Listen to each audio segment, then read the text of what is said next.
Good afternoon, everyone. Now I welcome Dr. S. Venkatesan, Associate Professor from Department of IT at IIIT Allahabad for the upcoming session. Sir, over to you.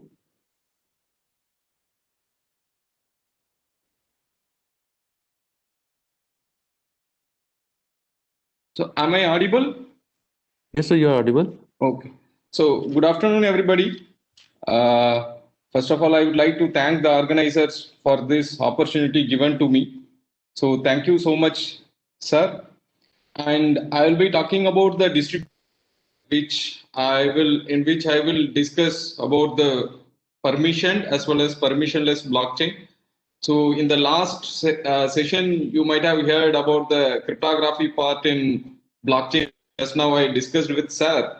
I think Sir has not seen the questions, whatever is put in the chat box. So, I told him there were some questions. So, he told me that you just inform there if they have any queries, they can send an email to him. So, if you have any queries, please, you can send the email to Professor Shekhar Verma. So let me start. I hope you can see my slides. Sir, it's not visible right now. Okay, I think I have not shared. In between, something happened. So now are you able to see? Yes, sir, it's visible now. Okay, thank you. So I'll be discussing about the distributed ledger where the permissionless, as well as the private blockchain I will be. Before I start my lecture, I'd like to thank the authors and various sources from where I have taken different contents and figures to have this lecture. So before I get into that, different are the variants of blockchain. Let me introduce what is blockchain. I know you all know very well because this is the second day and the last session. And one more thing I would like to tell you, if you have any queries, you can interrupt me. No need to wait till I complete my talk. So we know that blockchain is the distributed database, and there are few they say that this is the distributed data structure since it is looks like as the linked list where we will be storing the data and the nodes, the blocks are getting connected. The only difference is when it comes into the linked list, we use the pointers. That might be the integer pointer or character pointer, whatever it may be. But when it comes into the blockchain, we use something different pointers, that is the cryptography hash. So with that, we ensure that nobody modifies the data. That is the immutability. But we cannot put the, or we cannot say that 100% that nobody can modify. So you can see my third statement. Since the blocks are cryptographically connected, modification of the data is virtually impossible. So why it is given as virtually impossible instead of impossible? I hope Sir might have discussed that 51% of the hash power is with any of the or set of the users, then they can lead the chain. So provided that 51% is not with the attacker. So, and then the next question comes, what is the difference between the regular distributed database, what we have, that's the conventional one, and the blockchain?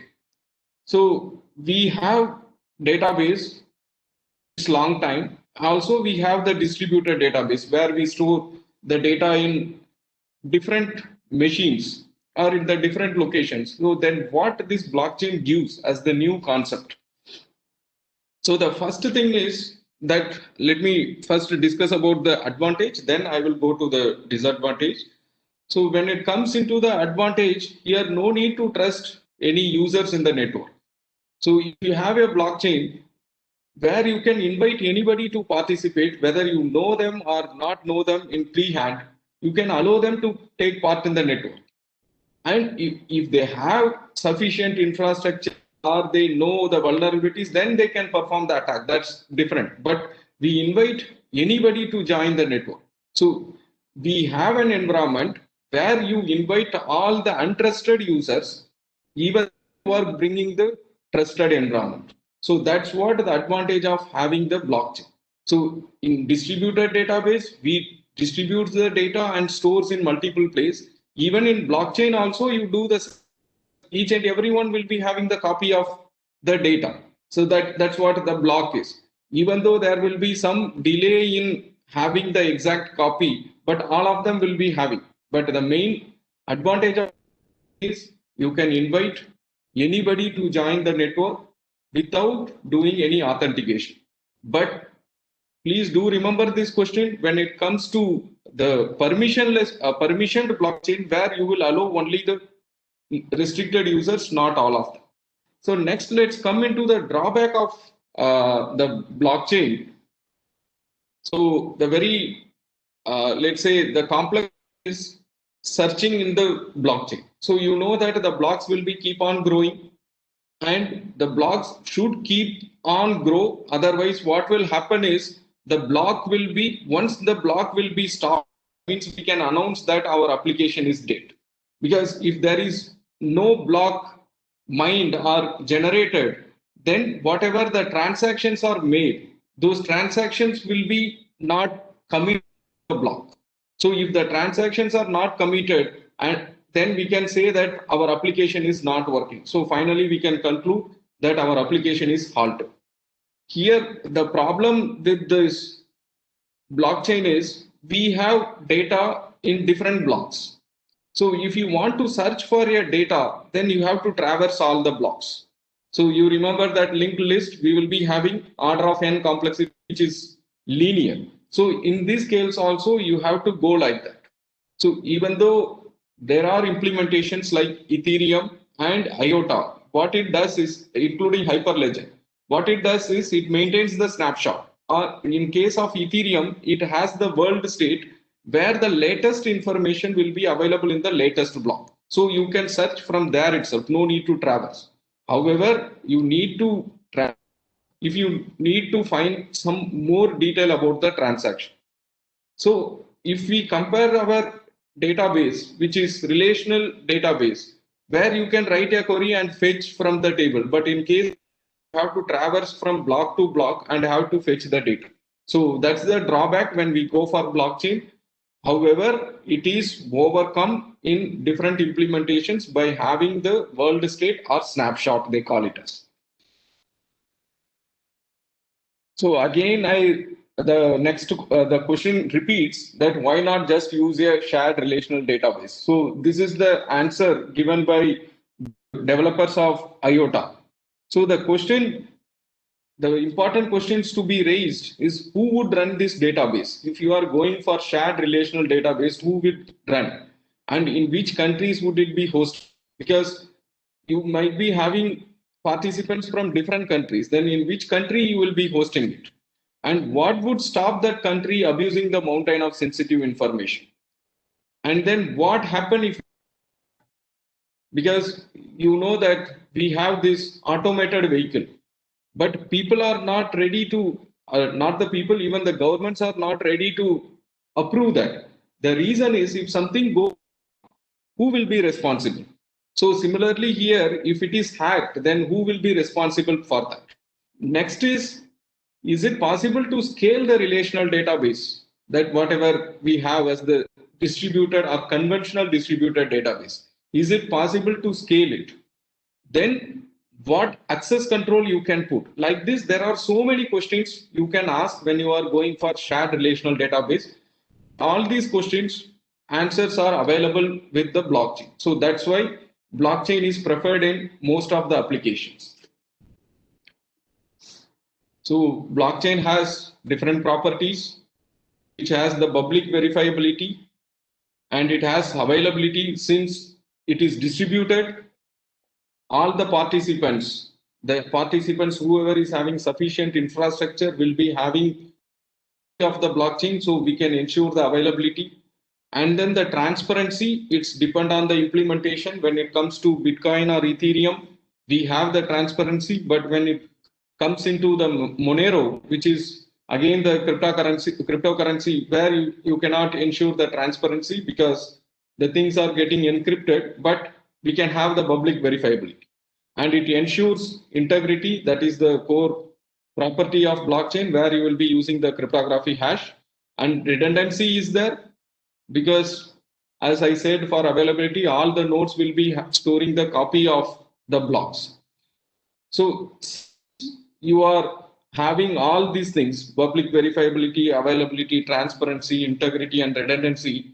Your environment or the application will be considered as trusted, and the people will approve that. Approve in the sense they will trust it. So they will agree upon the application. So these are the properties of blockchain. So you can see this is one simple blockchain, and here I have colored in two different colors. So we can see these are the block headers and these are the data blocks. So if you take the block, any block will be having two portions. One is the header part and another one is the data part. So there may be some nodes, that is a participating nodes, which will store only the header, and there are nodes which will store both. And you can see here we are having the data in the form of tree. So if in case of taking the Bitcoin, this is the Merkle tree, which I will be discussing in the next slide, which is the hash tree.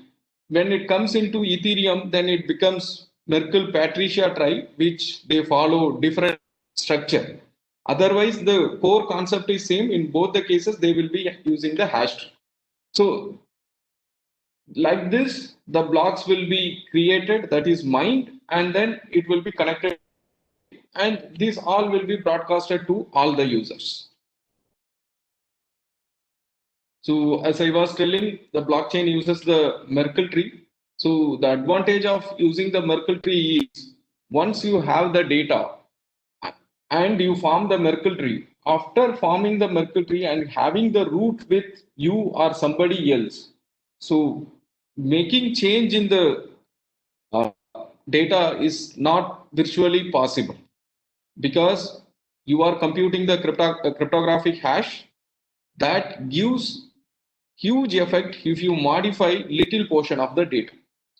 The Merkle tree works here is, let's see that these are the different data blocks we have. In case of the cryptocurrency or the blockchain perspective, we say these are the transactions, and all these transactions are hashed, and that is put in a leaf node of the Merkle tree. So the leaf node contains the hash of the transactions.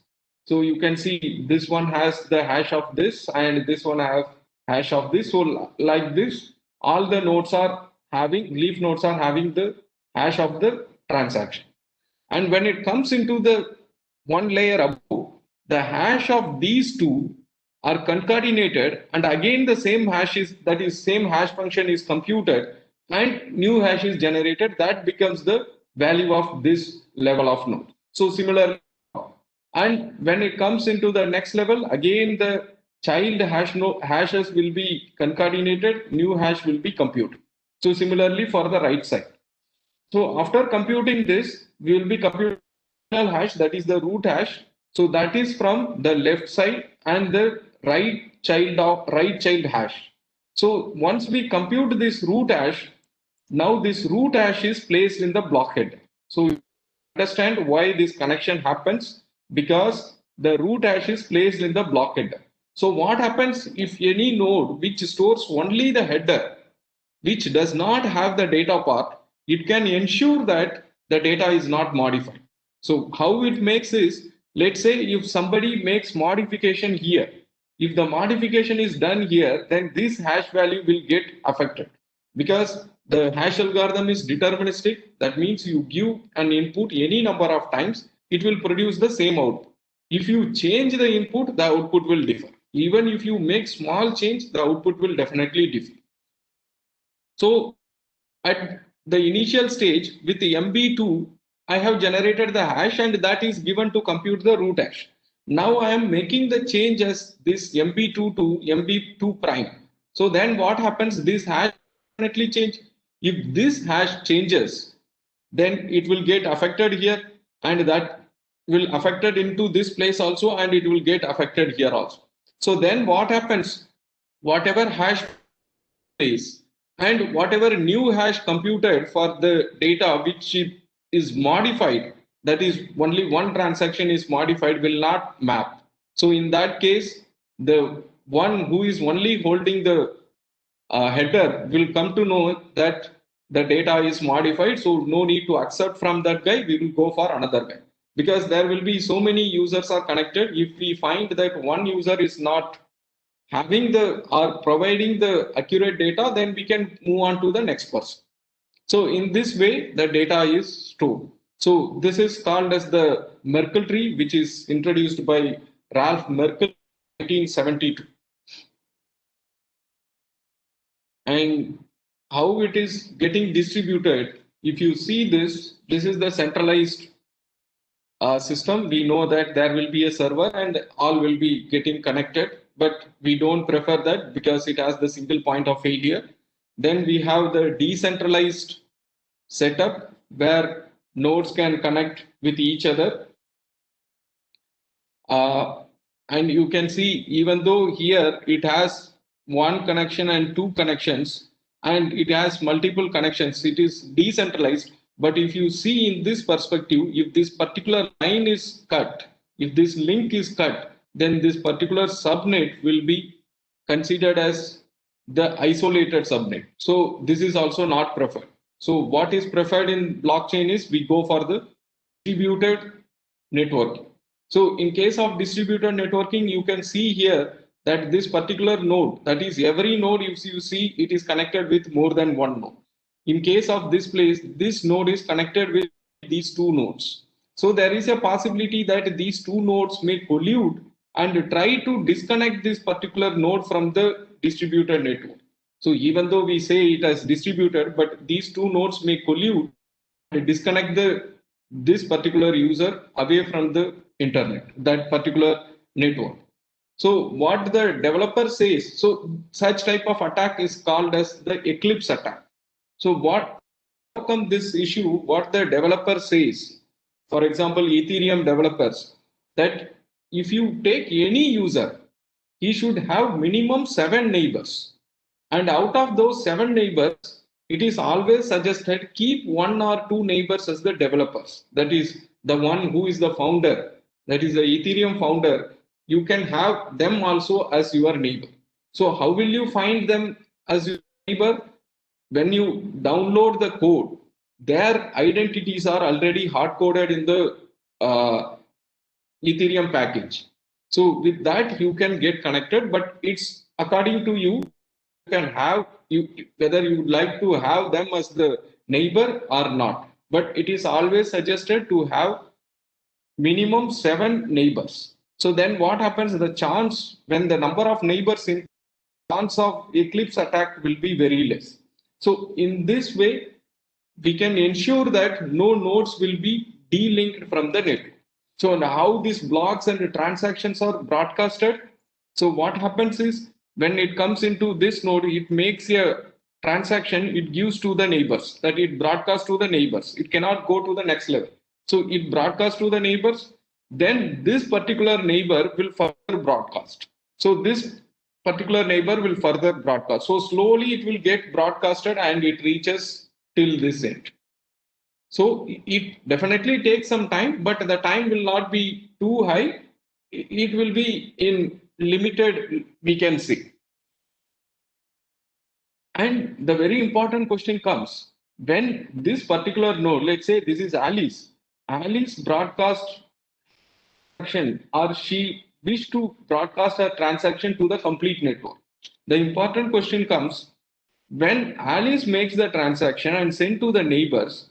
Now, why neighbors should further this transaction? Why should they do that? What advantage they are going to get? Because you know, in cryptocurrency implementation, every action will happen if there will be an advantage. Otherwise, they don't do any of the activity in the blockchain, that is in the application. So what encourages this particular user or this participating node to forward, if this node is going to be the miner, this will definitely take the transaction of Alice. If it includes the transaction of Alice into his block or her block, if those transactions are not available with his or her neighbors, then what happens is the block mined by this guy will not be accepted here. So that is the reason they always transactions whatever they receive from the neighbors. And similarly for block also, if they want to get their block to be successful, their previous block should be successful. That's why they brought blocks to the neighbors. So in this way, they encourage the participating nodes to forward the block, to forward the transactions. And you all know that they definitely do mining, that is creating the block, since there is a reward involved, which will be huge with respect to Bitcoin. Even though in case of Ethereum, it is less, but the computation required there is very less. And we have the network which is distributed. So if any of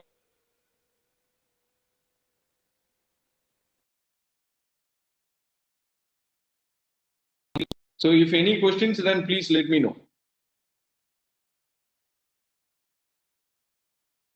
I hope I am audible.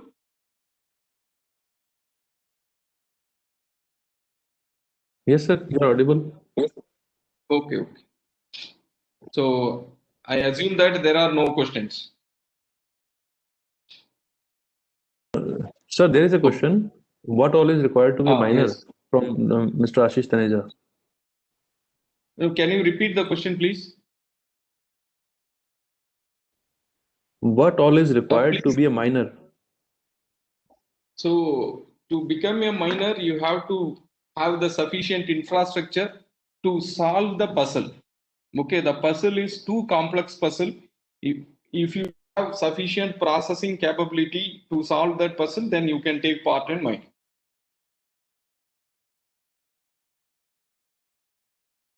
Okay, so now let's go to the communication. So we have this distributed network.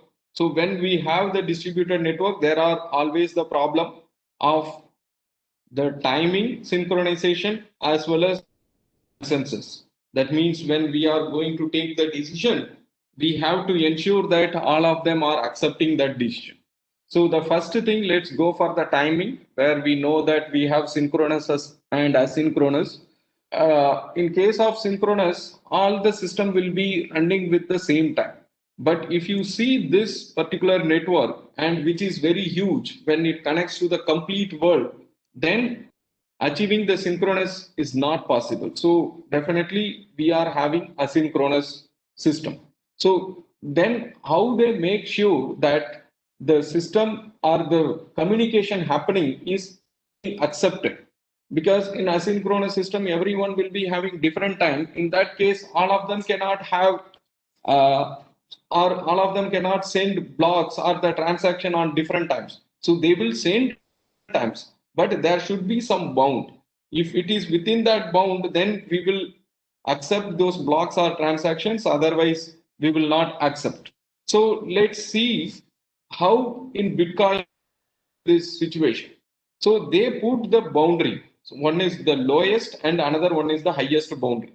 So if the block is between, if it is not only the block, if any block or transaction comes from any one of the participating nodes, then it can be accepted if the timestamp of that particular node is between that range. If it is not, then it will be rejected. So what is that range is? The lower bound is the average of last 10 blocks. That is the every block will be having the timestamp. So the average timing of that last 10 blocks is the lowest time bound, and the highest time bound is we have the neighbors. So we collect the timing of all the neighbors and we take the median at plus 2 hours. That is the highest upper bound. So if any block or transaction comes within this range, then it will be accepted. Otherwise, it will not be accepted. So here they use the timestamp to give the time for block or the transaction. And next is the fail stop or Byzantine. So here what happens is there are so many participating nodes and we take their suggestions.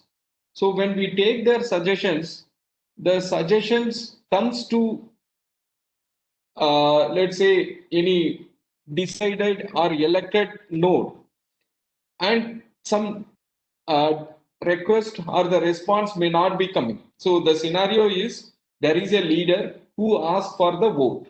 Okay, so from node X, vote is coming or vote is not coming. So when the vote is not coming, there may be two different reasons.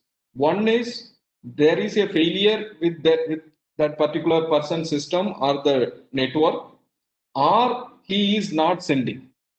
And third is also possible, he may be sending something arbitrary.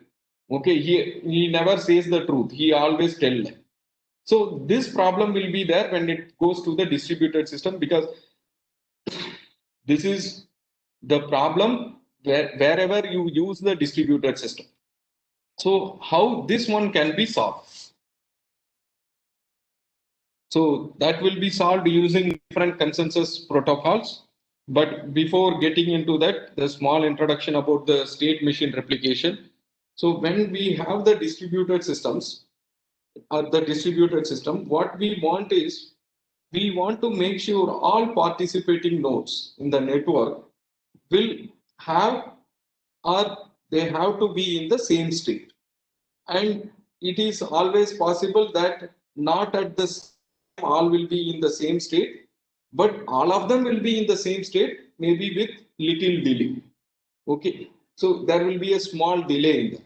So if we have such kind of setup, the problem of the distributed system comes, that is the fault, that is the machine fault. Here, instead of saying machine fault, we have to only say as the fault. So why I say that is, when it comes into machine fault, it's because of the machine, but there is a possibility that human, that is the human will misbehave. We can say these days IoT is there and we are not considering the human, then we can say it is only the machine fault. The machine can misbehave in two manners. One is crash fault and the non-crash fault. So the misbehave in the sense the response from the machine may be or may not be coming, or it may be arbitrary. So when it happens, if there is a crash fault, so what the crash fault means, we assume that the network which has set of users and all of them are the genuine users. When they are genuine, we can put the question, what is the need of going for the trust and all, because you assume that all of them are already trusted. But there is a problem of crash fault. Let's say the link is down, the network link is down, or the machine is down. So then what happens? You will not be getting the response. So that kind of fault is called as the crash fault. There are algorithms like Raft or Kafka which handles crash fault. So that means these protocols, the consensus protocol. So here what the consensus means, we have to come to an agreement. Okay, that's why we go for a consensus protocol. So these protocol cannot handle the non-crash fault. That means if any malicious behavior. So these are by default used in the Hyperledger implementation. And next type of fault is the non-crash faults. So in case of non-crash fault, the system will be genuine. However, the user, or let's say the intelligent machine, will misbehave. So when it will get compromised, or it has the intention of performing the misbehavior. So in that case, we may not get the response, or we may get some arbitrary response. So how we can handle this? Because definitely we have to get the consensus. So there are protocols like Byzantine fault tolerance. It has so many variants, and you might have heard of this proof of work, of stake. All these things comes under the non-crash fault tolerance consensus protocol. However, this proof of work and proof of stake, we cannot say that is for the consensus. If you see consensus protocol. That means we get the response from multiple user and we decide, yes, this is the final one. But in case of proof of work and proof of stake, that does not happen.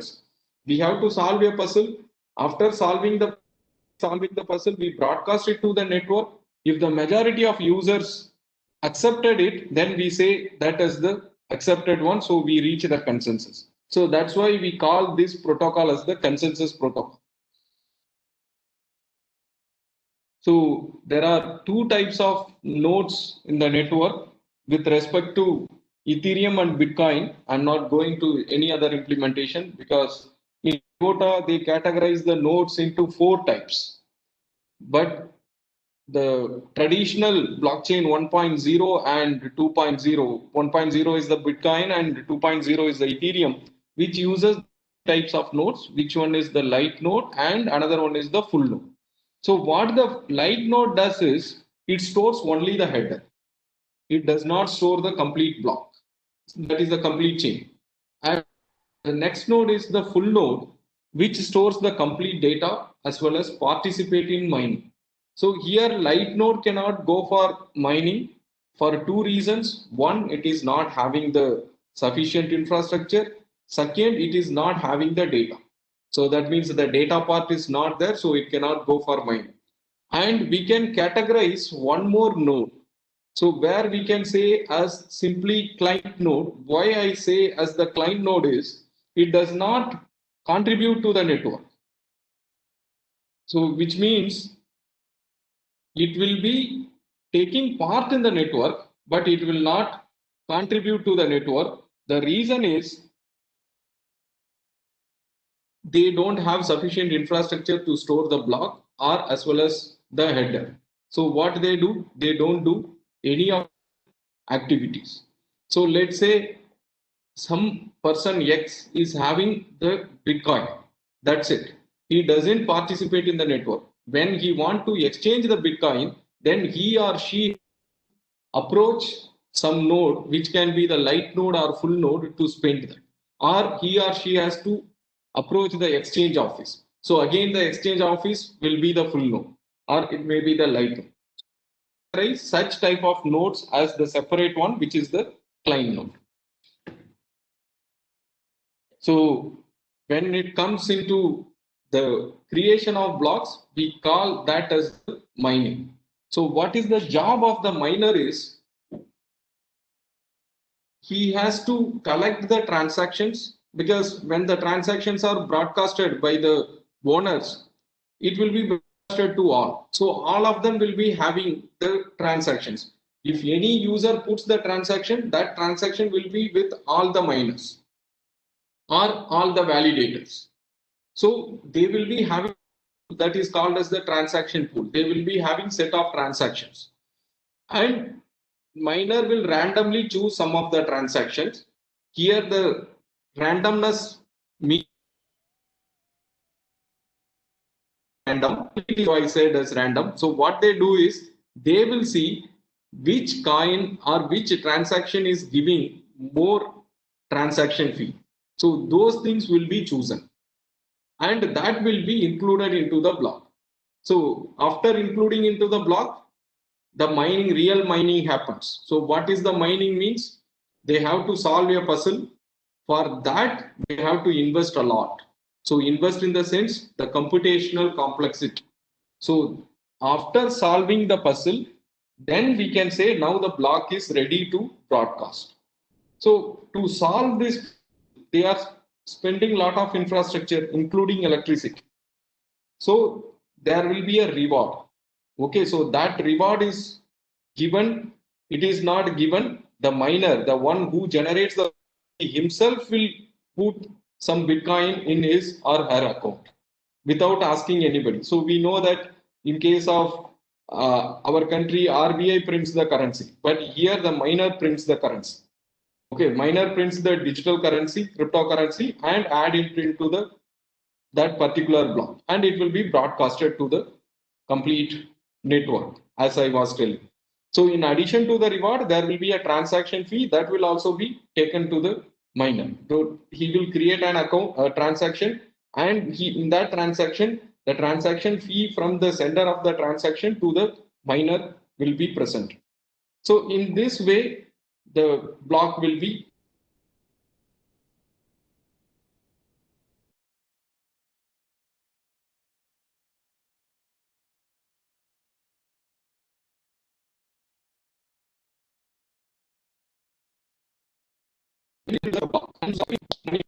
give some time within that to happen. So in case of Bitcoin, they fixed 10 minutes per block. In case of Ethereum, it is 15 seconds because they vary the difficulty level. So if anybody, there is a possibility that it may be done in 9 minutes also or 11 minutes also, that varies. But for every 2 weeks, they see that these many number of blocks has to be generated. That is 2016 block has to be generated. If it is more or less, accordingly, the difficulty level will be adjusted in case of Bitcoin. So now, again, let's go to that example. There are 100 users who is mining because there is no restriction who can do mining. Anybody can do the mining. Out of 100, let's say only one person has mined the block before and he circulated. So then what happens? Other miners will stop mining that block and they will work on the next block. That means they will try to mine the next block. And let's say consider the second scenario. Again, 100 users all are trying to mine, but there are more than one user mined the same number block. So then what happens? But have main chain will have only one block. That means one of the miners has to be the successful one, not both. If there are two miners mined the same number block and broadcast into the network, even then only one will be accepted and another one will go as the fork. That they call it as the uncle block in case of Ethereum. So what will happen if person X is successfully won that race and he takes part in the main chain? And next again mining is happening for the next block. Again out of 100, some two, the same, let's say same two users have mined the block, and the one who won the last, again he is winning the race to put his block into the. So what happens when it is keep on going? People will get discouraged. So when they get discouraged, they will stop mining. So why they will stop mining when they get discouraged? They are investing a lot of infrastructure in case of hardwares or in case of electricity. Then why should they do this investment when there is no revenue for it? So this discourages. So there was one point of time, even in Bitcoin it happens, they found that the miners were from only one country. Then they got afraid. Then the developers asked other people and they encouraged them to start the mine. What Ethereum is doing is they cleverly handle this problem. If there are more than one user mined the block, definitely one block will be part of the main chain and that will get the reward. Another one who mined the block, even though that is not part of the chain, he or she will also get some reward. That is around 75% of the complete reward, which is given to the block mined by a person that takes part in the main chain. So I said 75%. Actually, it is not 75. It varies. They have the computation, the protocol which is called as the greedy heaviest observed subtree, the ghost protocol. So based on that, they allot the reward for the blocks which are going to be the uncle blocks. So here, what is the uncle block means? When there is a block, when there are blocks mined for same number, out of those n number of blocks, only one has to be the block of main chain and other blocks will be considered as the uncle blocks. So what advantage we are going to get from the uncle block is, one is that by giving reward to the uncle blocks. One is we are encouraging the miners to participate. Second thing, we are also making sure or increasing the security level of the system, because the transaction is mined by two parties. So that means what happens, it increases the security. Even though only one party transaction will be considered for the complete acceptance, but we have more than one, so which increases the security level.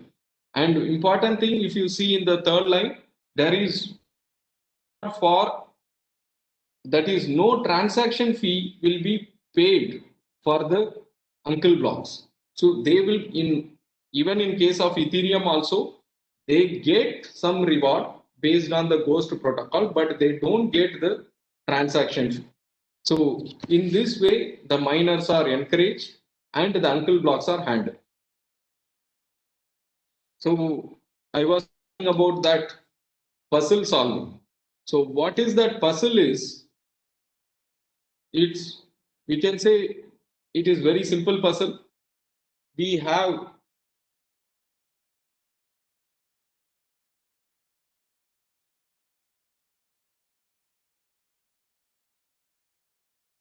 and it produces the output, let's say the space is from 0 to 2 power 256 minus 1. So the output can bound on to any of these values in this space. So what we say is, you take some input, give it to the hash function, and let it produce the output in this space. But I want to make sure that the output is less than some limit. Okay, so we set that as the target. We want that it should be less than or equal to the target. If it's so, then that means you have successfully identified the input. Otherwise, you have not successfully identified the input. So this is the. So now let me explain this in more detail. Okay. So for that hash function, we have to give the input. What is the input? The input is the block header. Okay. Attributes. There will be different attributes. All these attributes will be given as the input to the hash function, and it produces some output. There is a chance that we can say more chance that we will not get the output less than the threshold. So then what you have to do? You have to change the input, because as I told already, the hash function is the deterministic function, which means whatever number of times you give the same input, you will be getting the same output. That means if the input is fixed, the output is also fixed. So if you take this, because you consider the block header, because you are solving the puzzle for the block, so you have your input should be the header, that particular block head. So what happens? Let's say if you have this, you have given to the hash function, it produces some output, and that output is not less than the threshold. So then what option you have? If you give the same input, definitely you will be getting the same output. There is no power. So what is there is one or two fields left. Okay. So when you take your input, let's say I am not going to take these two attributes. I am going to take only these four attributes. Okay. So let's say these four attributes are the static input. Okay. We have one static input, and this part we are making as the dynamic input. Okay, or even say that only this attribute. So all these five attributes we are considering as the static input, and this one as the dynamic input. So you concatenate the static and dynamic input, give it to the hash function, it produces output which is not less than the threshold. So then what you are going to do is, you are not going to touch the static part. You will be touching the dynamic part. Initially, let's assume you are giving us 1. So you will be giving like that only. You have given us 1, concatenated with all this input given to the hash function, which is not producing the output less than the threshold. So what you are going to do is, this 1 increase to 2. So then again you will be getting new input. That means a static input will remain same, but dynamic input you are changing. So like that, you will be trying to attempt all the possibilities of this particular attribute. Okay, at one point of time, there is a possibility you will get the output which is less than the threshold. But there are cases you may not get, because this attribute is having some size. Okay, let's say the bit size is only 3. So how many possibility you have? 0, 1, 2, 3, 4, 5, up to only you will be having. Let's say up to 7 inputs, if you don't get the threshold, that means you cannot do anything. That means your input is not producing the output which is less than the threshold. So in that case, what they say that you assume that you are creating a new block. Okay, so you change the timestamp because timestamp is also part of the block. So you change the timestamp and again you repeat. So this process, I said that change this one and that one, that depends on the implementation what we are using. Because in Ethereum, they use the concept of extra data. But in case of Bitcoin, they say that you change the timestamp. Okay. Or they will be saying that there will be a node, the transaction, which will be added as the first transaction in the block. So accordingly, you can update. So update in the sense you can find the new input. Okay, so in that way, they get the inputs and try to solve the puzzle. Okay, so you may think that solving this puzzle is simple. Okay, but I will come to that.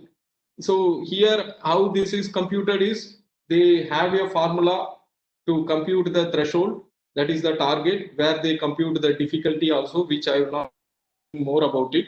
If required, we will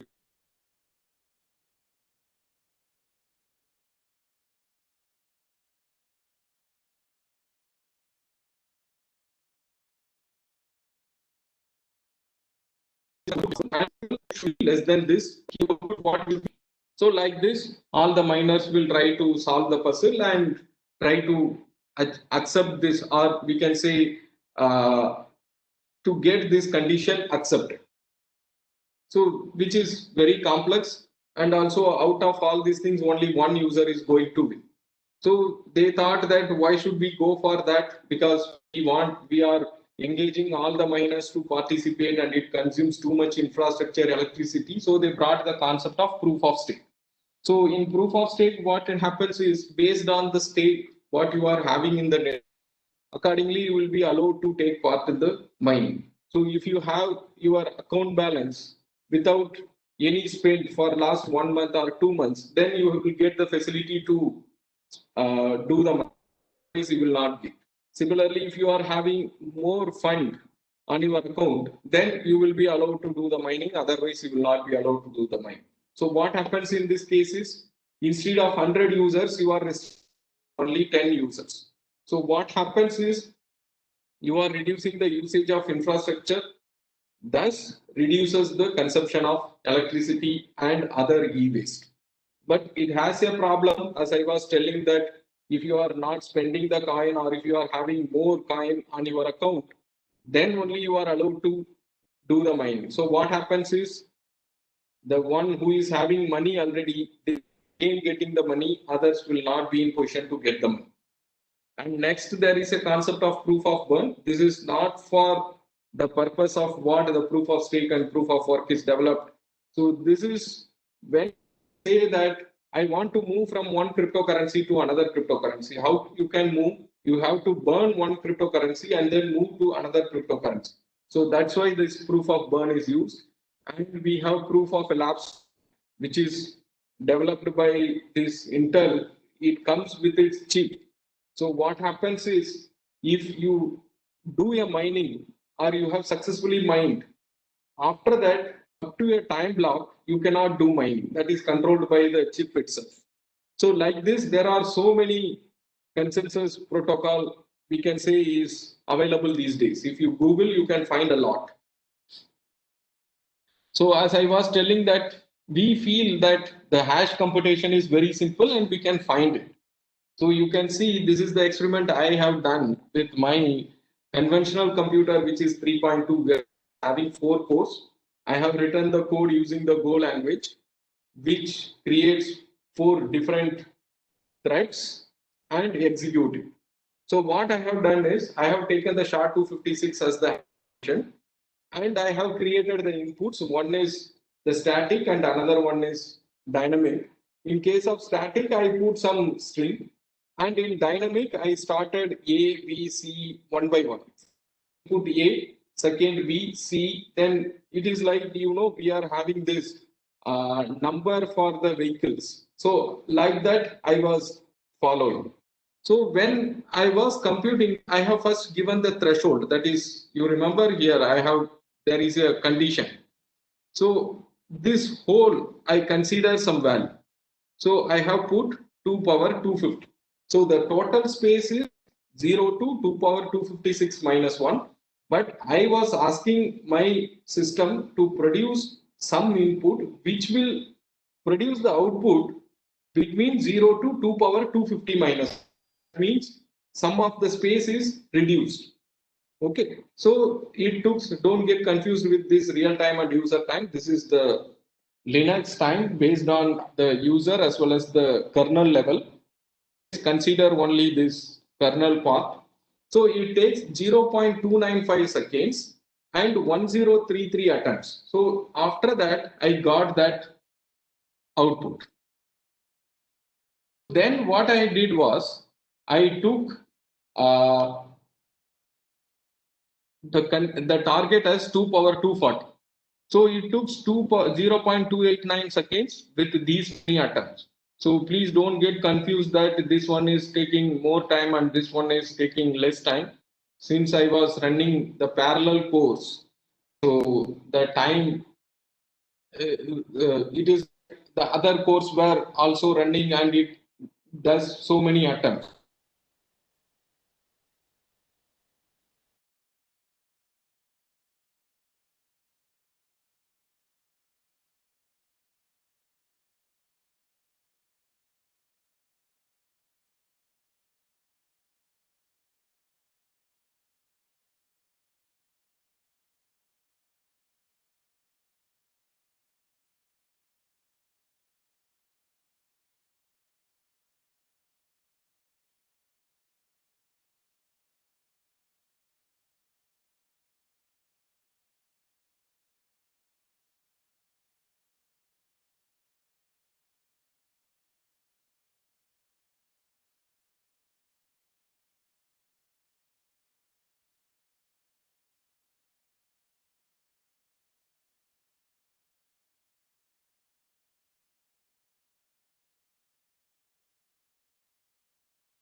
This is why people are not happy in using proof of work when it comes into the normal applications where we want to use the block. So if any doubt, then please let me.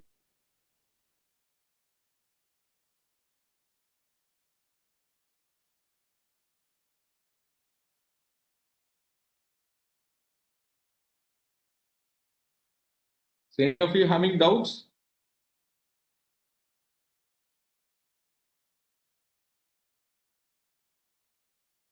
No, sir. Please continue, sir. Okay. Okay.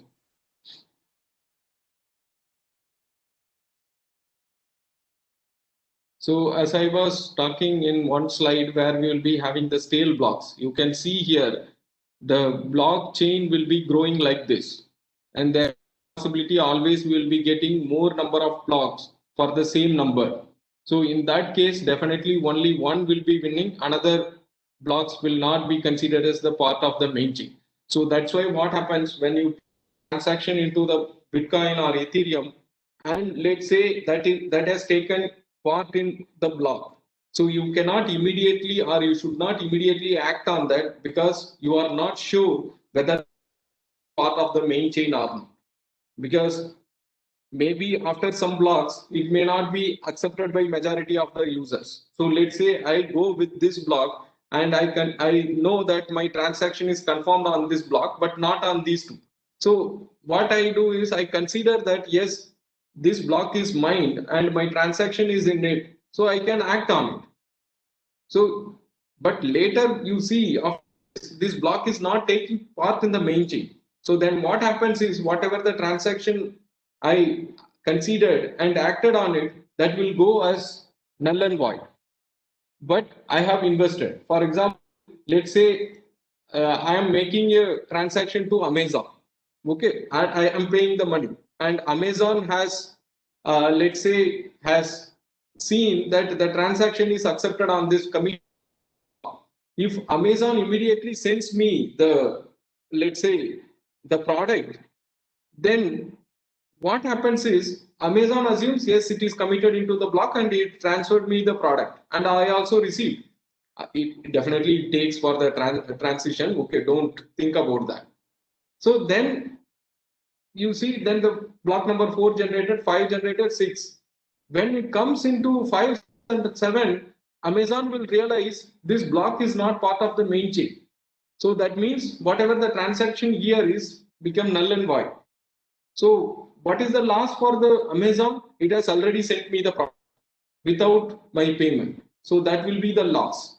So if any transaction is committed into a block, we should not act immediately on it. We have to wait till some next blocks build on top of it.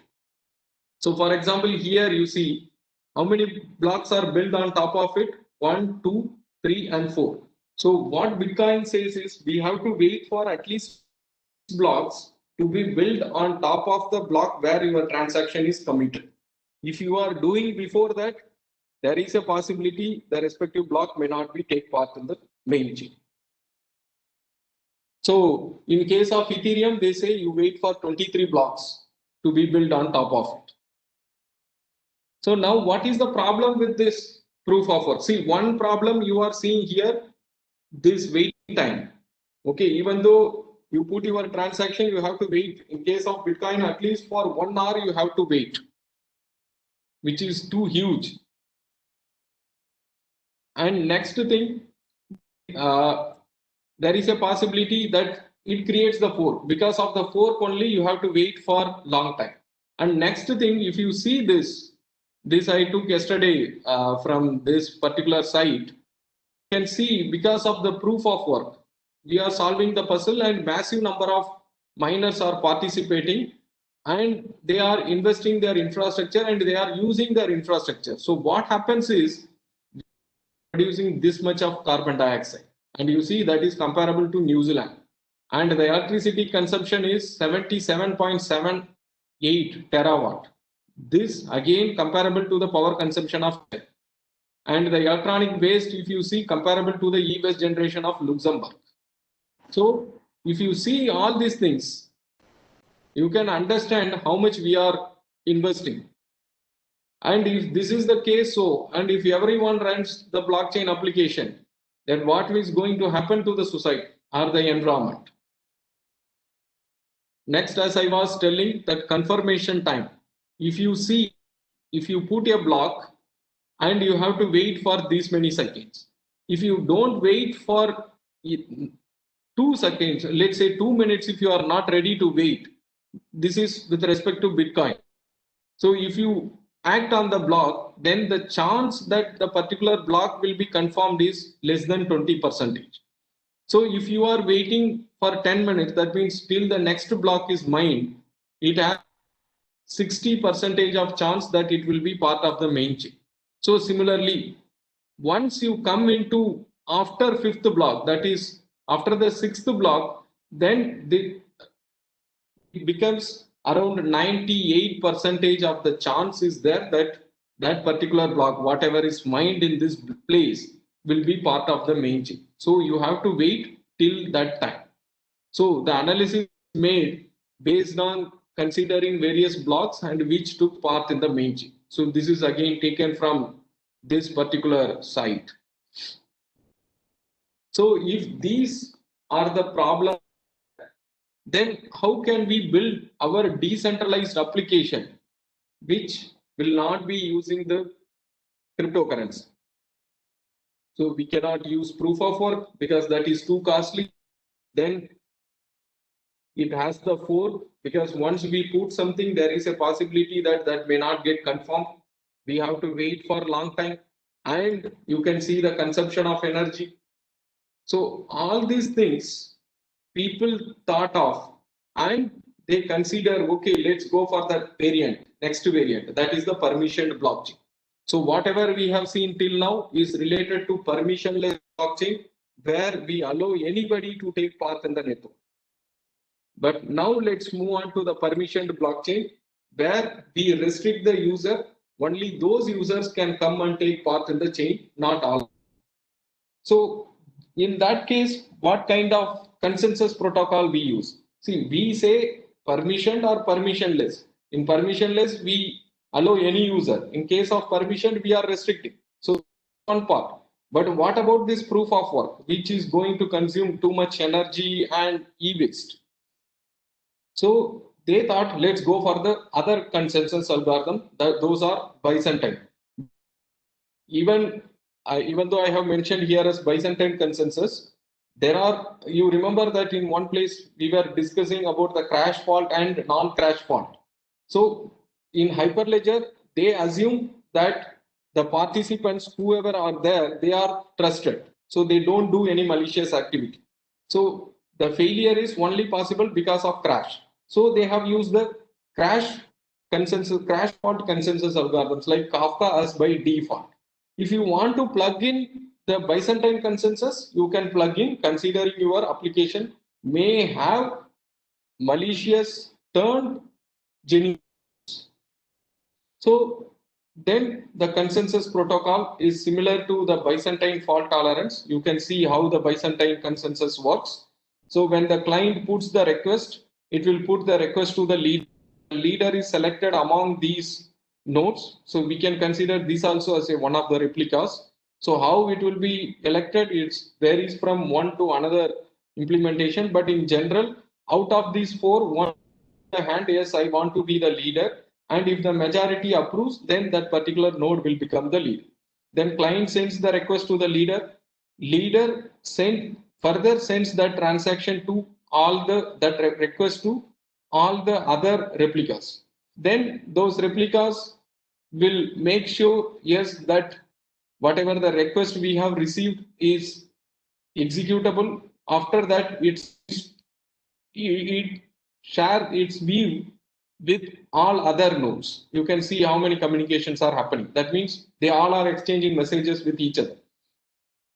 After that, again, I received that from multiple of my peers that yes, we can have this as the final one. So then they will do again further communication to commit, yes, update the database. So in case of prepare, they will be finding whether it is allowable to do that or not. And the next one is they will commit into the storage, that is the database. They may update the database. After that, the reply will be sent to the client. Now you see what is happening. There is no puzzle solving, nothing happened. He sends the request, and further he or she sends the request, further it is getting broadcasted, and internally there is some gossip happens, then finally the response goes. So here only the communication is happening, nothing else. Okay, they have to do solving the request or executing the request. That will not take much time. It is simple request and that gets solved. So there is no concept of proof of work in this, so that we can make sure that we are not part of infrastructure or investing on infrastructure and wasting or consuming the electricity. But the same thing, the one difference you can see here, to come to the agreement, we need the involvement of everybody. If the client has to do something, then all of them have to be active, or at least a portion of them have to be active. So then only it is possible to prepare that particular output. But in case of proof of work and all, no need of that. If I am the miner, I solve the puzzle, I throw it out. Whether people will accept or not, that is separate. That is the different case. I don't bother. Okay, but here all users' involvements are required. This is not scalable. This particular algorithm consensus protocol is not scalable. The reason is when you have massive number of users, then what happens? You need to connect with, and all of them have to share. So then what happens is you may get most of the response, or you may not send all the requests. So when you go for permissionless, so this may not be the right choice.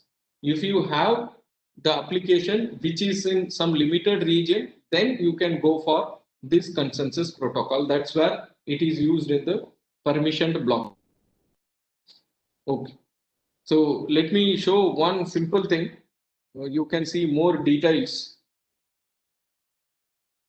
So if you go for bitinfocharts.com,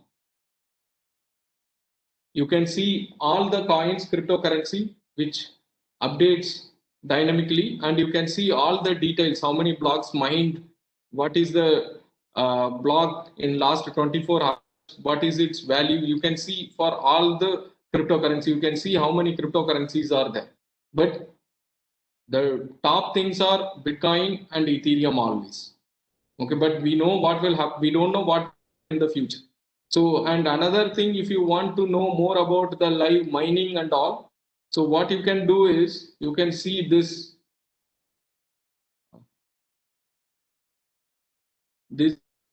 .net.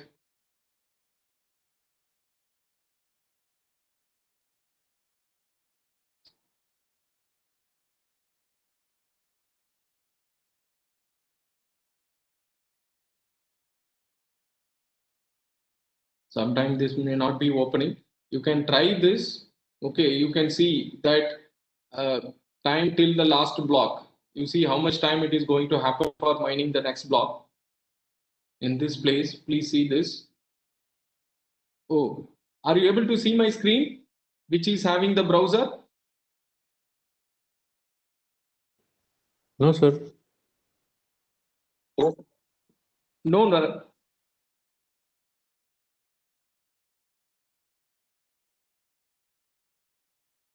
Just a minute, let me.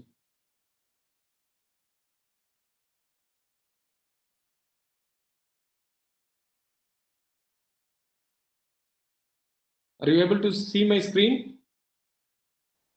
Yes, no, yes, sir. It's Which has visible the now. black background. Yes, sir, it's So visible. now you can see that this it is for Ethereum. You can see here that it takes how much time to mine the block. See, it took around 22 or 23 seconds. So now the process of next block has started.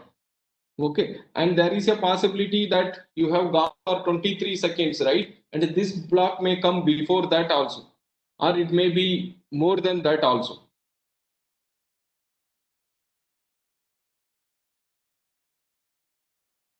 See, it took 21 seconds. So accordingly, the difficulty will get adjusted. In case of, you can see now in 12 seconds, it is. So if you see in Ethereum, for every block, the difficulty get adjusted. But in case of Bitcoin, as I was telling, every 2 weeks, the difficulty get adjusted. And I don't know whether, so I hope this you have not seen. Okay, so with this Bitinfocharts, you can see the details of all the cryptocurrencies and the number of blocks and its size. So sometimes for your research, this may be helpful.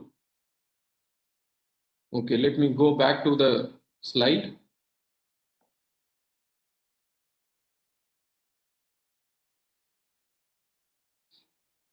So slide is visible, right?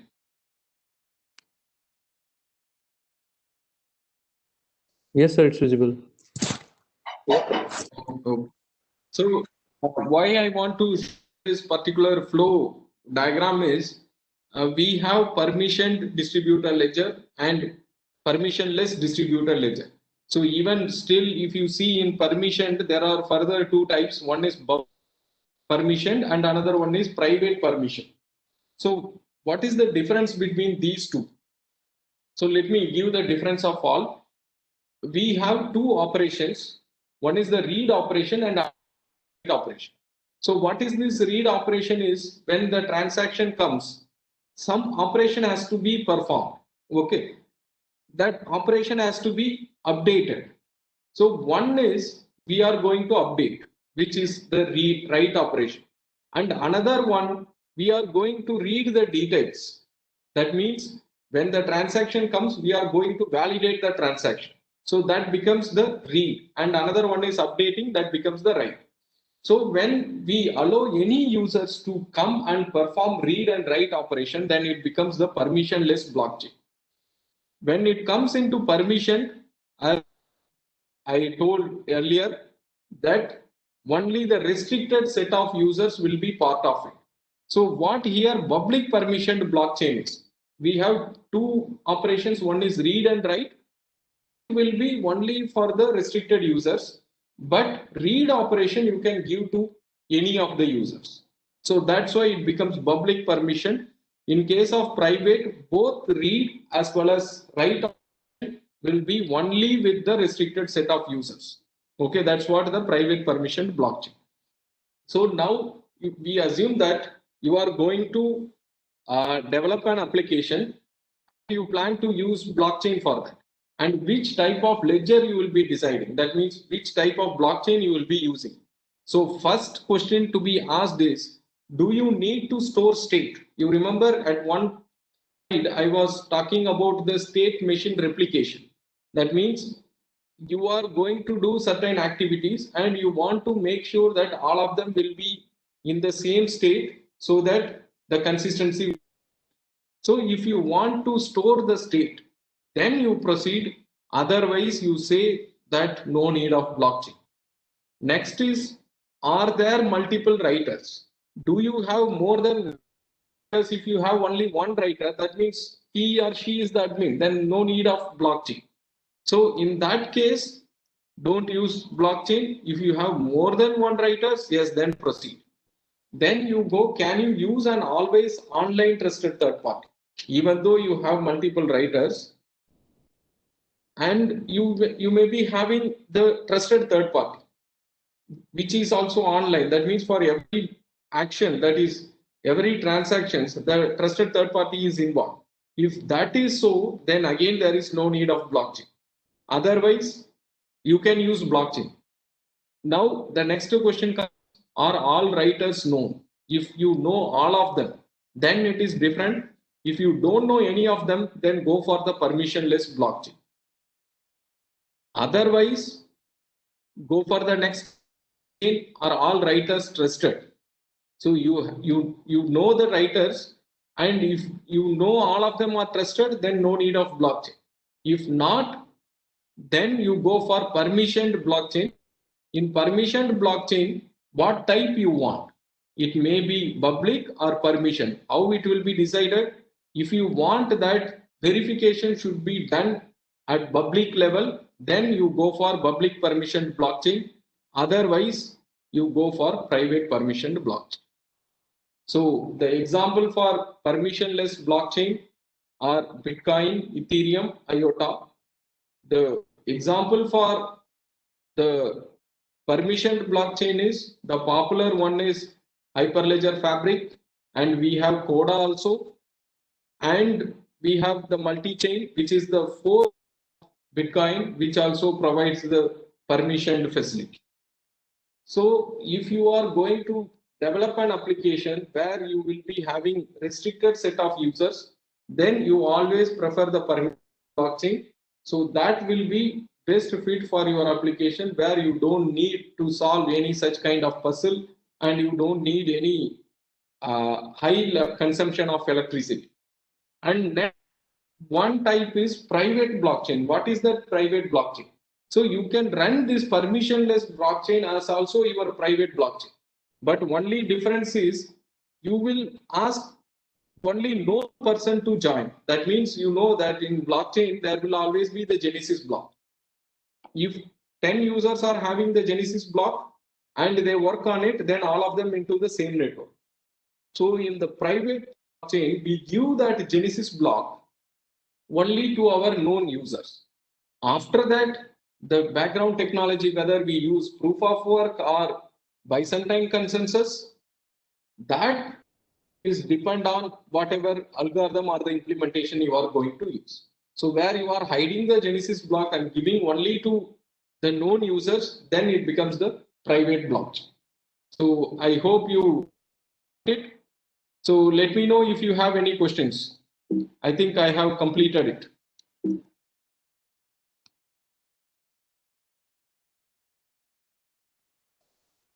Yes, So any these are questions? some of the references you can go. Yes. No, sir. Please carry on. No, that's it. I have completed. It's up to 3:30, right? Yes, sir. It's up to 3:30, and I was asking for any questions if there are any. Okay.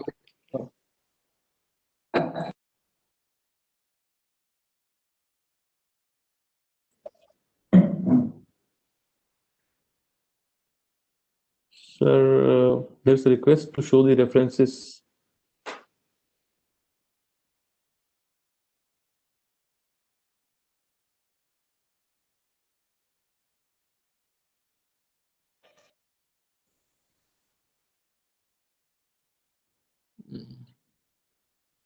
Sir, there is a request to show the references.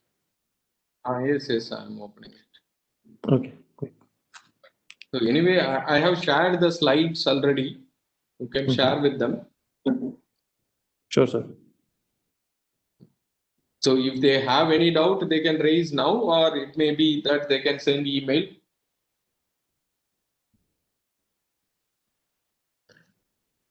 So, are there any questions?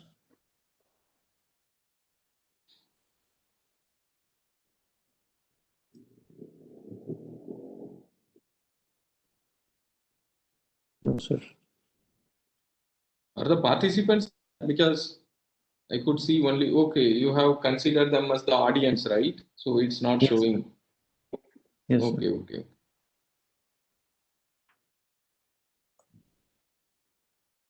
But we have So to. I have seen something here. It was asked. Okay, it was asked at 11:44. So not to me, but anyway, let me answer that. The permission blockchain is mostly preferred in all decentralized applications. It does not give any reward in the form of cryptocurrency. So you have only option to go for that. For example, if you are going for land record management system or e-health record management system or supply chain system, then you have to go for the permission blockchain.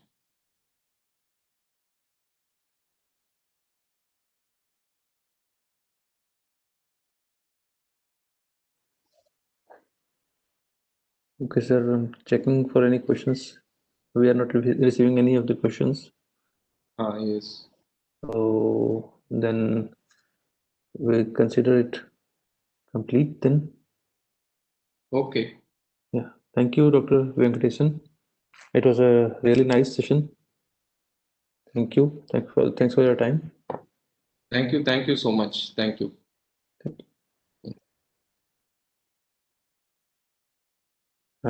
As the sessions are over, so we are about to close this meeting.